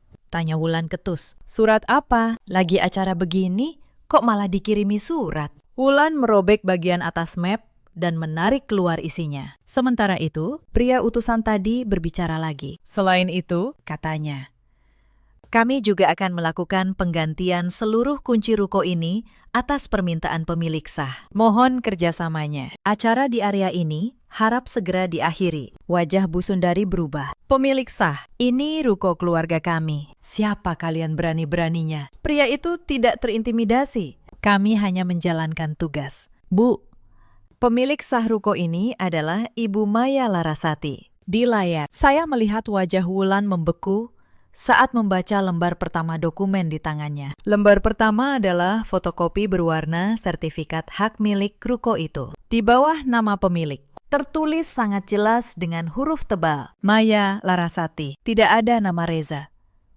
Tidak ada nama Bu Sundari. Tidak ada nama Wulan. Ini apa? "Mas?" Suara Wulan bergetar. Dia menoleh ke arah kakaknya. "Kenapa nama Maya yang ada di sertifikat ruko ini?" Reza menunduk dalam-dalam. Lidahnya keluh. Wulan membalik ke lembar kedua. "Itu adalah rincian mutasi 3 kartu kredit selama 3 tahun terakhir. Wulan pasti mengenali setiap transaksi di sana. Tas mewahnya, liburannya, perawatan kecantikannya, semua terpampang jelas. Tapi yang membuat matanya terbelalak adalah kolom di sebelahnya. Bukti pembayaran lunas setiap akhir bulan. Nama pembayarnya tertera dengan sangat jelas. Maya Larasati. Lembar ketiga adalah akta tandingan. Surat resmi bermaterai yang menyatakan bahwa akta hibah keluarga yang dulu mereka paksakan adalah tidak sah dan telah dibatalkan secara hukum. Rumah Pondok Indah, ruko. Dan seluruh aset apotik adalah milik pribadi Maya Larasati 100%. Lembar terakhir adalah surat pencabutan seluruh fasilitas finansial. Pemblokiran kartu kredit, penghentian cicilan, penghentian biaya sekolah, penghentian asuransi. Semua dihentikan terhitung hari itu. Saya membacanya di dalam hati, bersamaan dengan Wulan yang membacanya keras-keras dengan suara yang semakin parau. Kertas-kertas itu jatuh berhamburan dari tangan Wulan ke lantai marmer ruko. Tubuhnya terhuyung mundur. Wajahnya yang dipoles riasan mahal kini terlihat hancur berantakan. Para tamu undangan mulai berbisik-bisik. Beberapa mengeluarkan ponsel. Fotografer yang tadi sibuk memotret kini berdiri kebingungan. "Kamu bohong." "Mas," Wulan tiba-tiba menjerit, berbalik ke arah Reza. "Kamu bilang ini bisnis keluarga. Kamu bilang rumah Pondok Indah itu peninggalan. Ternyata selama ini kita semua numpang di aset istrimu. Semua barangku, semua liburan kita dibayar pakai uang perempuan yang barusan kita usir dari acaranya sendiri." Reza hanya bisa menunduk. "Maaf," lirihnya. "Aku pinjam uang Maya waktu toko bapak bangkrut. Aku cuma nggak mau ibu kecewa. Aku cuma nggak mau kelihatan gagal." "Kamu laki-laki tidak berguna," teriak Wulan. Suaranya melengking, terdengar sampai ke seberang jalan. Bu Sundari berdiri mematung di tengah keramaian. Wajahnya pucat pasi. Para relasi sosialita yang tadi beliau banggakan, kini menatapnya dengan tatapan yang berbeda. Tatapan yang penuh tanda tanya. Lalu berubah menjadi tatapan iba yang merendahkan. Salah seorang ibu sosialita berbisik kepada temannya, tapi cukup keras untuk terekam mikrofon. Jadi selama ini rumahnya bukan punya dia, numpang di menantunya. Astaga, wajah Bu Sundari memerah karena malu. Beliau mencoba menarik tangan Wulan. Sudah. Jangan ribut di sini. Malu dilihat orang. Malu." Wulan berbalik ke ibunya dengan mata berkaca-kaca. "Ibu yang dari dulu nyuruh aku begini sama Maya. Ibu yang bilang dia cuma menantu numpang. Sekarang ternyata kita yang numpang. Sekarang ibu bilang malu di kafe." Saya menyandarkan punggung. Saya menyilangkan kaki. Saya menatap layar dengan perasaan tenang yang luar biasa. Tidak ada sedikit pun rasa kasihan yang tersisa di hati saya selama bertahun-tahun. Saya menelan hinaan dan perlakuan semena-mena. Selama bertahun-tahun, saya merelakan uang hasil kerja keras saya untuk menghidupi gaya hidup mereka, demi menjaga harga diri suami yang ternyata tidak pernah menghargai saya. Kini, saatnya mereka menghadapi kenyataan yang sebenarnya. Panggung sandiwara kebohongan itu akhirnya runtuh berantakan, dan saya duduk di barisan paling depan, menikmati setiap detik kehancurannya. Di layar, Bu Sundari mencoba menghubungi saya. Ponsel saya bergetar di atas meja. Di layar, tertera nama ibu mertua. Saya menatapnya beberapa detik. Lalu, saya menggeser tombol merah, menolak panggilan itu. Lalu, saya memblokir nomornya. Saya memblokir nomor Wulan. Saya memblokir nomor Reza. Saya tidak sudi lagi mendengar omelan mereka. Tak lama kemudian, tim tukang kunci mulai bekerja. Mereka mengganti silinder pintu depan ruko. Mereka memasang gembok baru pada rolling door. Salah satu petugas hukum menempelkan sebuah surat pemberitahuan resmi di kaca depan. Tulisannya jelas, properti ini milik sah Maya Larasati. Dilarang memasuki tanpa izin pemilik. Para tamu mulai meninggalkan acara satu persatu. Pesta gengsi yang dirancang Bu Sundari dan Wulan berubah menjadi panggung kehancuran mereka sendiri. Tepat di tempat yang seharusnya menjadi puncak kesombongan mereka. Saya mematikan layar ponsel. Pemandangan itu sudah lebih dari cukup. Saya membayar teh saya, lalu keluar dari kafe. Hujan gerimis mulai turun lagi. Saya menyetop sebuah taksi dan menyebutkan sebuah alamat, bukan Rumah Pondok Indah. Saya tidak ingin pulang ke rumah yang masih penuh dengan barang-barang mereka malam ini. Ke Hotel Grand di pusat kota, Pakistan, kata saya pada sopir taksi. Sopir itu mengangguk dan mulai melajukan kendaraan. Saya menatap keluar jendela, melihat rintik hujan berkejaran di kaca. Pikiran saya melayang ke belakang, membuka lembaran-lembaran kenangan pahit yang selama ini selalu saya coba lupakan. Saya ingat satu malam, beberapa bulan setelah mereka pindah ke rumah saya. Malam itu saya pulang larut karena ada masalah di salah satu cabang apotek. Begitu masuk rumah, saya menemukan Bu Sundari sedang berbicara di telepon dengan salah satu kerabatnya. Beliau tidak tahu saya sudah pulang. Suaranya terdengar jelas dari ruang tengah. "Iya, untung ada Maya," kata beliau di telepon.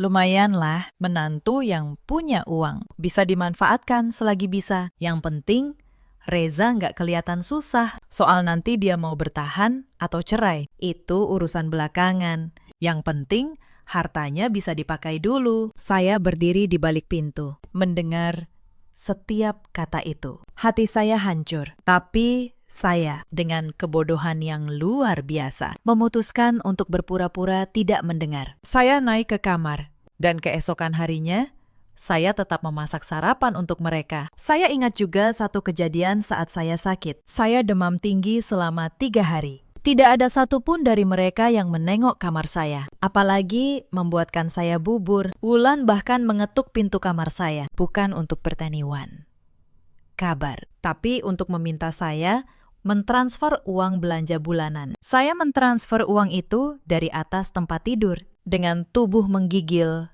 demam. Taksi terus melaju membelah jalanan yang basah. Saya menyandarkan kepala. Saya berpikir, bagaimana mungkin saya bertahan selama ini? Bagaimana mungkin saya membiarkan diri saya direndahkan sedemikian rupa di rumah yang saya beli dengan darah dan keringat saya sendiri? Tapi air mata penyesalan itu sudah habis. Saya menangis untuk terakhir kalinya di trotoar depan ruko tadi. Sekarang, yang tersisa di dalam diri saya hanyalah ketenangan dan tekad yang dingin.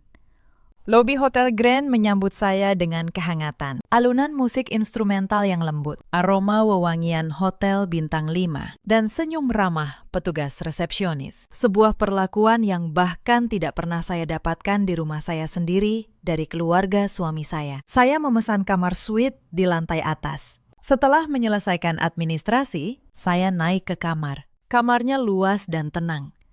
Pemandangan kota Jakarta yang diguyur hujan terlihat dramatis dari balik dinding kaca. Lampu-lampu kota mulai menyala, berpendar di tengah kelabu malam. Saya melepas pakaian saya yang lembab. Saya menggantinya dengan jubah mandi tebal yang disediakan hotel. Lalu saya menyeduh secangkir teh chamomile dan duduk di sofa menghadap jendela. Ponsel saya bergetar lagi. Sebuah nomor tak dikenal. Lalu, nomor tak dikenal lainnya. Mereka pasti mencoba menghubungi saya dari nomor lain. Setelah nomor utama mereka saya blokir. Saya tidak menjawab satupun. Saya membiarkan ponsel itu bergetar di atas meja sampai akhirnya diam dengan sendirinya. Malam itu, untuk pertama kalinya dalam 3 tahun, saya tidur dengan sangat nyenyak. Keesokan paginya, saya membuka kembali aplikasi kamera keamanan. Saya beralih ke kamera rumah Pondok Indah. Di layar, saya melihat pemandangan yang sudah saya duga. Mobil yang biasa dipakai Reza terparkir di depan gerbang rumah. Gerbang itu kini terkunci dengan gembok baru.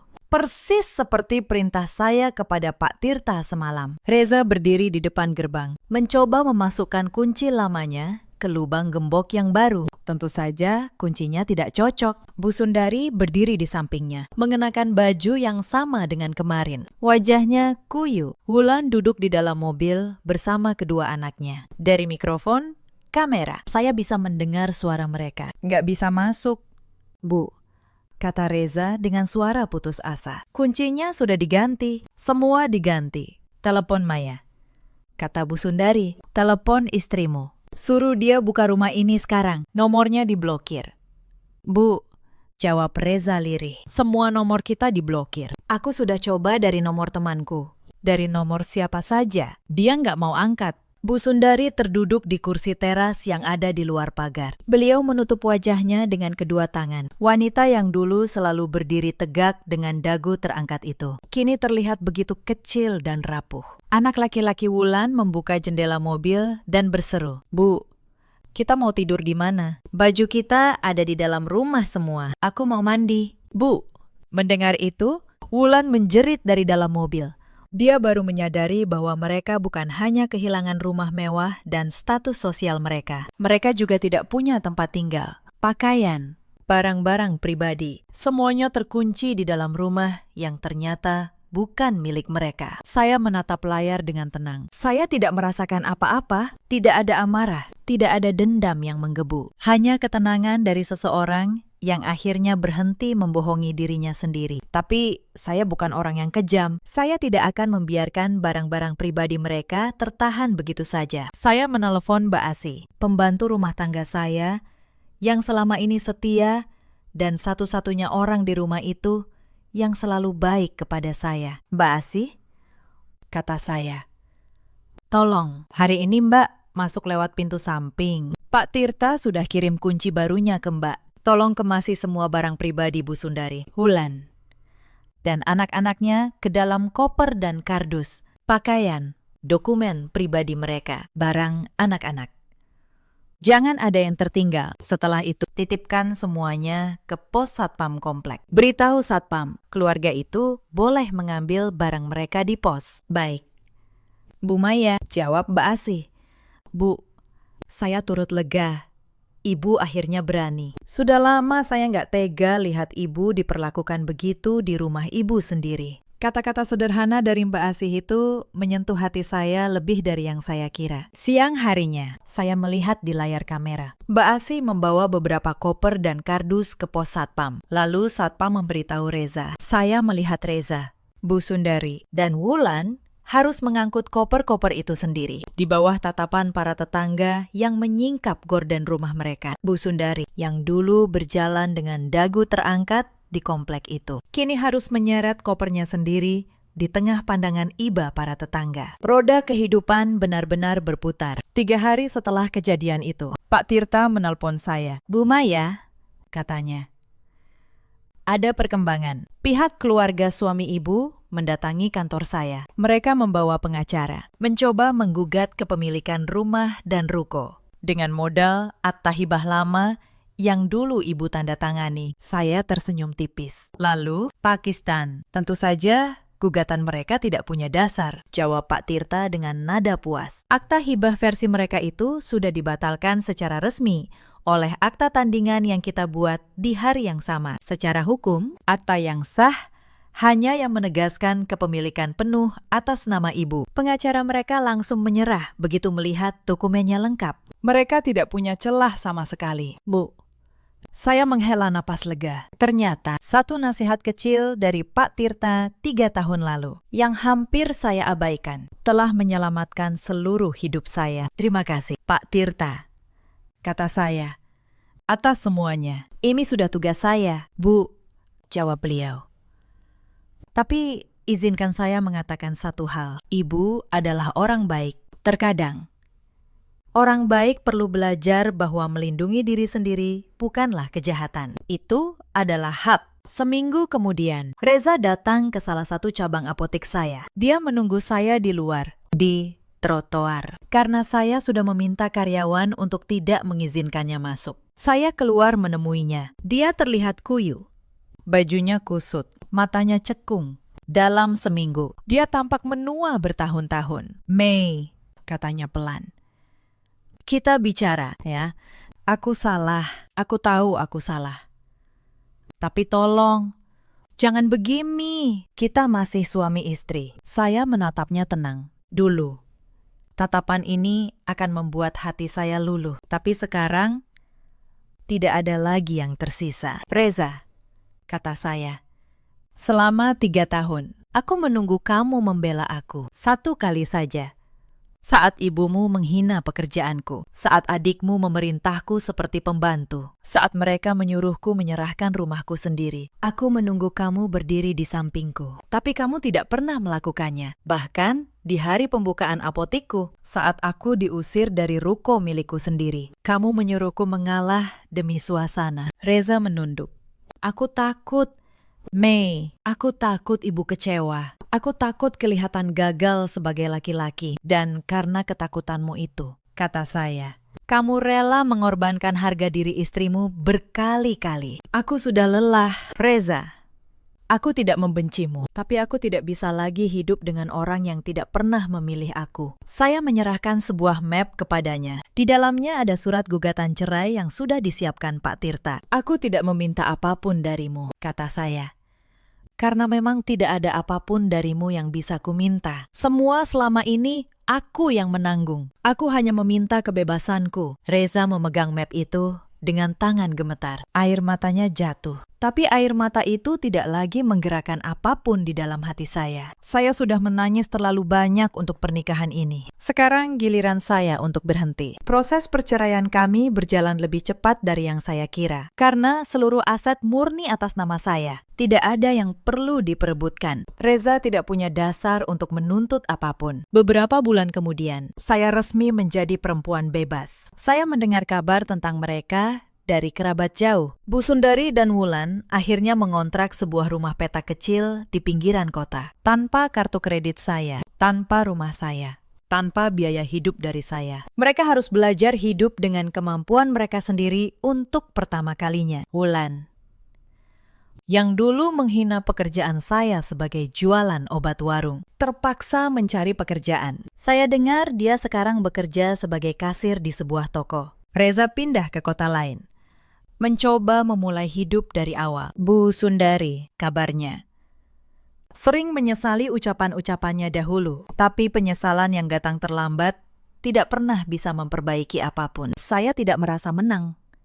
Saya juga tidak merasa puas dengan penderitaan mereka. Saya hanya merasa lega. Lega karena akhirnya beban berat yang selama bertahun-tahun menekan dada saya telah terangkat. Setahun setelah perceraian itu, jaringan apotik sehat Bunda saya berkembang menjadi 8 cabang. Saya membuka satu klinik kesehatan kecil di samping cabang utama. Saya mempekerjakan lebih banyak orang. Saya tidur nyenyak setiap malam di rumah pondok indah saya, yang akhirnya benar-benar terasa seperti rumah. Suatu sore, saya duduk di teras rumah saya. Saya menyeduh teh, persis seperti sore di kafe waktu itu. Tapi kali ini tidak ada lagi yang harus saya takuti. Tidak ada lagi suara yang memerintah saya. Tidak ada lagi tatapan merendahkan. Untuk pertama kalinya dalam waktu yang sangat lama, saya merasa benar-benar hidup. Para sahabat yang sudah menemani saya sampai akhir cerita ini. Cerita ini mengajarkan satu hal yang sederhana, tapi sering kita lupakan. Kebaikan itu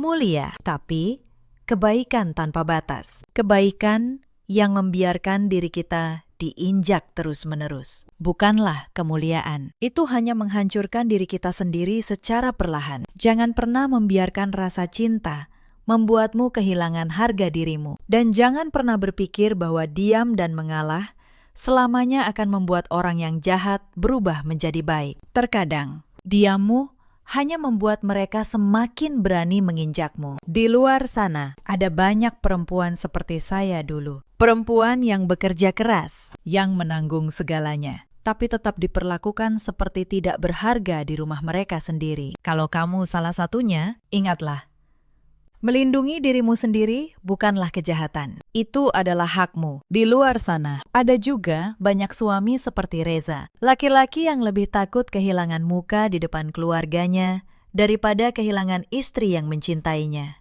Kepada mereka, ingatlah bahwa seorang istri yang selalu mengalah bukan berarti tidak punya batas. Suatu hari, batas itu akan tiba. Dan di luar sana, ada pula para ibu mertua dan ipar yang menganggap menantu hanya sebagai sumber yang bisa dimanfaatkan. Yang lupa bahwa kebaikan seseorang bukanlah kelemahan untuk dieksploitasi. Roda kehidupan selalu berputar. Hari ini kita di atas, esok bisa jadi kita di bawah. Maka jangan pernah meremehkan orang yang sedang berjuang dengan tulus. Dalam hidup, kita selalu punya pilihan. Pilihan untuk terus bertahan dalam penderitaan, atau pilihan untuk berhenti, berdiri tegak, dan memilih diri sendiri. Kalau kalian punya kisah serupa, atau kalian sedang berada di posisi saya dulu, ceritakanlah di kolom komentar. Mungkin ada orang lain di luar sana yang membutuhkan kekuatan